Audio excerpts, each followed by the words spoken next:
unas nomenclaturas internas de la Iglesia Católica que efectivamente, en fin, se han dispuesto a una cruzada antiderechos. A mí lo que me gustaría decirles es que desde luego sabemos mucho de cómo el catolicismo reaccionario se ha empecinado en mostrar sus aspectos más denigratorios, obviamente, sobre todo de la condición mutante sexual. Esto es lo que efectivamente desnuda un poco el interés que hay detrás del combate a la ideología de género. Es verdad, con Mis hijos no te metas, la idea esa de patrimonialidad sobre la herencia biológica, digámoslo así, pero en realidad, para mi gusto, lo que configura lo fantasmagórico es que cómo nos atrevemos a retar a la naturaleza naturanda, que hace naturalmente dos sexos binarios y se acabó.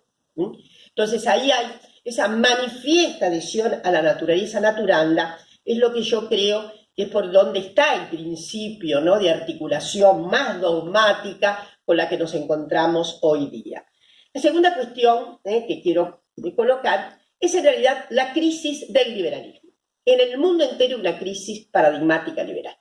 Es verdad, las izquierdas han estado en crisis, están en crisis, se han sometido a dictátum que no eran propios de las izquierdas, en todo caso, lo que a veces ha sido visto como un cierto fraude, un cierto fraude a las iniciativas de izquierda. Ha habido una deposición de las formulaciones de izquierda y pensemos solamente en el gobierno Hollande para tener ahí apenas un retablo de lo que son las configuraciones abdicatorias de ciertos principios socialdemócratas.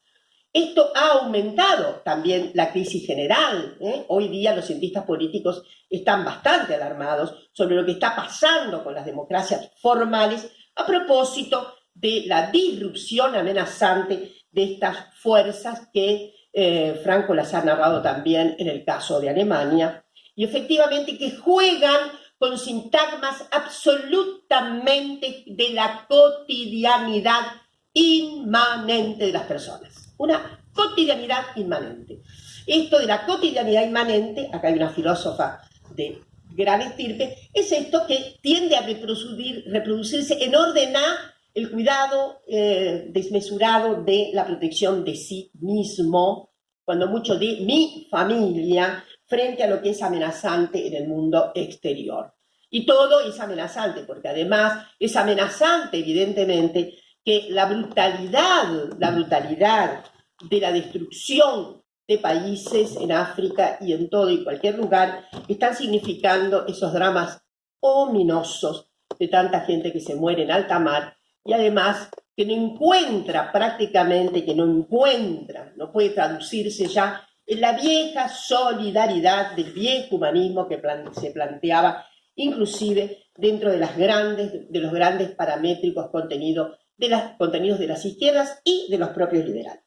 Porque creo que tengo 5 minutitos, yo quiero decirles que obviamente en la Argentina no puede sorprender la caducidad de los empeños liberales, porque en la Argentina los liberales han sido siempre limitados como liberales.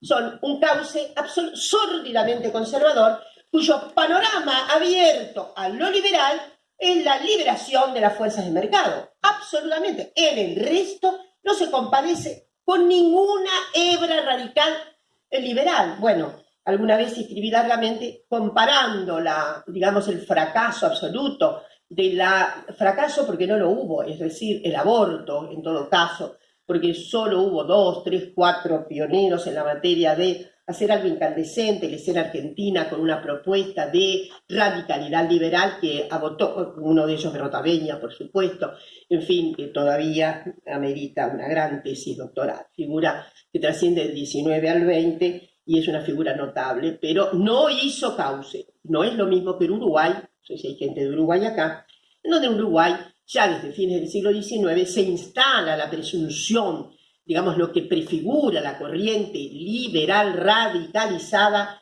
en efectos notables civilistas, laicistas, de modo que la conformación dentro del Partido Colorado de esa corriente radicalizada liberal le aseguró a Uruguay unos paradigmas anticipatorios en materia de derechos individuales y derechos sociales, y donde efectivamente por eso coagula tan rápidamente el voto femenino y el divorcio vincular. En fin, lo que quiero decir que en la Argentina es de pacotilla, no existe. Y para ir ya cerrando, dos cuestiones pudimos ver en el debate el debate de los otros días, en esa suerte de parálisis de debate. Algo que yo dije es lo más contraerótico que se puede ofrecer a la escena política argentina, un debate que no consiste en ser un debate, lo cual semiológicamente plantea problemas, y después no sé cuál es el instructivo legal por el cual la Argentina tiene una ley para debatir con quien una no quiere debatir, por ejemplo. ¿Por qué voy a debatir con, obviamente, algunas figuras que estaban allí, que ustedes vieron, bueno, los argentinos, las argentinas, les argentines, vieron la patética devoción antiliberal de dos liberales expertos, diciendo que está contra la ideología de género. Caramba, miren ustedes. Entonces, después de derramar aquel fundamentalismo de mercado y todo lo demás, porque no puede haber confusiones, fundamentalismo es fundamentalismo. Entonces, Espert nos dice eso. Desde luego, el otro personaje, el otro candidato, tiene una situación de liberal, pero acodado a un régimen dogmático, católico y todo lo demás.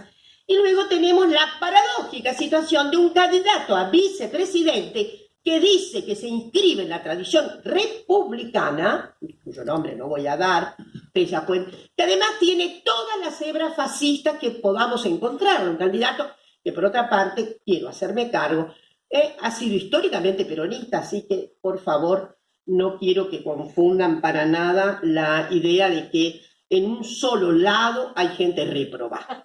No, en un solo lado no hay gente réproba. Hay una muy buena distribución de las mentalidades conservadoras, agonísticas y reaccionarias en este país. Por lo tanto, para ir cerrando, yo creo, una vez aboné la idea, y me parece que tiene algo de conjunción en lo que se ha venido diciendo, yo aboné la idea de que la crisis de los modelos populistas de izquierda, las democracias intensas en América Latina, efectivamente en gran medida sucumben frente a la evidencia, inclusive patética, paradójica, de que hay una movilización que se produce, pero hay un encendido notable, transsubjetivo, que reporta algo así como un fenómeno que yo he llamado resentimiento preventivo. Resentimiento en estado de prevención. ¿Qué quiero decir con esto? Alguna vez se lo dije a la expresidenta y me preguntó, ¿qué es esto? Y dije, es el estado de prevención, un estado de resentimiento en estado preventivo. ¿Por qué? Porque la gente cree que ha sido por su meritocracia, que ha sido por su desempeño individual, que ha podido subir algunos pasos en la vida. E inmediatamente, cuando hay esa posibilidad movilizante, en el pasado pudo ser diferente, pero ahora no, hay una tentativa especular de identificarse con lo que está más arriba y no con el segmento que acaba de dejar. Y además deviene otra arquitectura subjetiva que dice, si yo llegué hasta acá, este puede llegar, y yo la verdad que no estoy dispuesta de ninguna manera a repartir las cuestiones con este que viene de abajo. Por lo tanto, hay resentimiento en estado de prevención. El resentimiento es un sentimiento, evidentemente, que ya el gran Nietzsche lo estudió de manera maravillosa. Pero está en estado de disposición, aún para fragmentos sociales, aún para canteras sociales, que debían tener enorme amigabilidad preceptualmente con los valores de la autonomía y de la libertad humana. Pero no es así. Se ve que no es tan fácil conciliar esos estados de mejoría de una posición social con una mentalidad absolutamente confraterna, porosa a la solidaridad. Muchísimas gracias.